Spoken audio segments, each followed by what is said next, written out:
Wala uyab? Wali uyab. Paula na mo makauyab. Bitapil na katoy wala uyab. Ever since gipanganak ko sa kalibutan. Ngano bawal sa ginikanan? Dili sad, ambot lang. Ano digway? Personal choice? Ambot may. Walay ganahan. Walay ganahan ani niya? Oy, dagan. Pilian. Alo, dili mo. Dagan ko nung ganahan. Pilian. Ganahan na ka.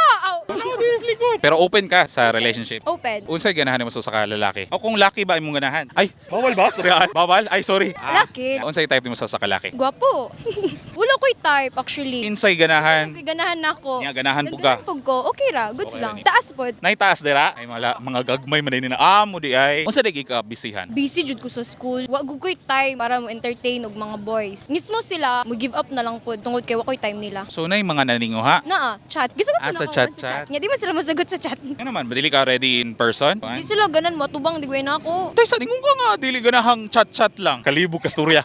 Ganan kog chat, pero Oo. sila di sila ganahan. Ikaw ganahan ka in person? Dili sad. So dili gud di ay. Kalibog ka storya. Pero mo ko realize Nganong dili in person? di ko ready. In what way dili ka ready? Di po ganan silang mabatasan po. Can we call a friend? Trip niya ng chat-chat lang. Hala, trip ni mo, Jay.